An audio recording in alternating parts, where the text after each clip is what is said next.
The Very Thought of You. Written by Mary Fitzgerald, read by Penelope Freeman. The moral right of the author has been asserted. Chapter 1.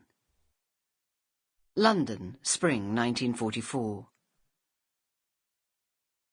She watched the boy as he cycled slowly up the street. He was looking at the numbers on the doors of the red brick terrace. Then, satisfied that they were properly running in order, he speeded up. There was no hesitation in her movement away from the window, because she knew. She'd been expecting it for 2 years. And when the knock came, Catherine opened the door and held out her hand. "Are you—" The telegraph boy hesitated, studying the name on the brown envelope. "Mrs. Fletcher? Mrs. Catherine Fletcher?" "Yes," she said. Strangely, she felt quite calm. But her mother, Honorine, who had come from the back kitchen with 6-month-old Lily in her arms, whispered, "Mon Dieu, mon Dieu," and sat down heavily on the second step of the flight of stairs. "Sorry," the telegraph boy said awkwardly, as he put the envelope in Catherine's upturned palm. He was 15, and this was his second week at work, but he knew what the telegram contained, and he wouldn't look Catherine in the eye. But this woman was composed, quiet, almost normal, and he was the one who felt unnerved and gripped the handlebars of his bike tightly as he climbed on it. "Draw," he said, and didn't look back as he cycled rapidly down the street and round the corner.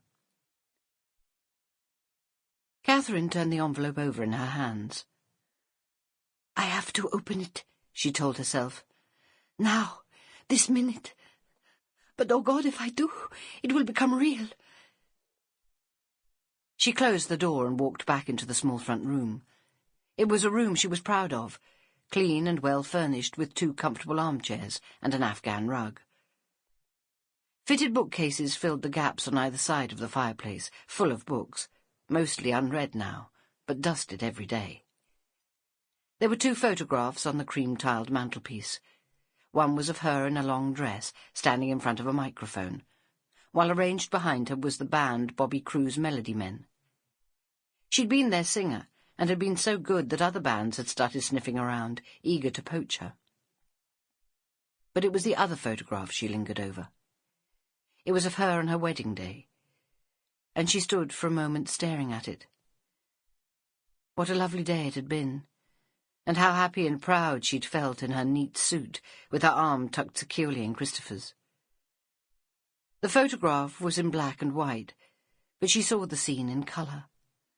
Her sky-blue suit with its narrow belt and box pleats, and Christopher's khaki uniform and his maroon cap with the winged badge of the parachute regiment.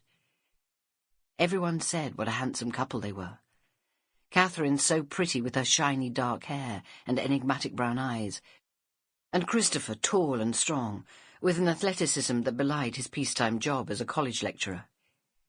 He looked as if nothing could ever hurt him. But now? She swallowed, and turned round to face her mother and her baby daughter. Both were silent, but tears were beginning to spill from her mother's eyes. "Open it, chérie," her mother whispered. "You have to know." 100 miles away from that street in London, Frances Parnell groaned as she heaved a sack of potatoes into the larder. She'd just driven it from the home farm where Seth, the old tenant, had told her it was the last he had. "West has gone to the military," he said, chewing on his empty pipe. "Buggers have taken everything." "I hope they paid you," Frances said. She was concerned because Seth and Bessie, his wife, were on their own now. Both their boys were in the services, and although they did have a farmhand, he was older than Seth and no real help at all. "Gave me a chitty," Seth grunted. "We'll get the money, but it'll take a few weeks." They were in the farmhouse kitchen, and Bessie put a pot of tea and a plate of scones on the table. "Take one, lovey," she smiled at Frances. "I got more in the pantry, and take a couple home for Johnny." "Thanks," Frances said, and smiled back at this woman she'd known all her Sample complete. Ready to continue?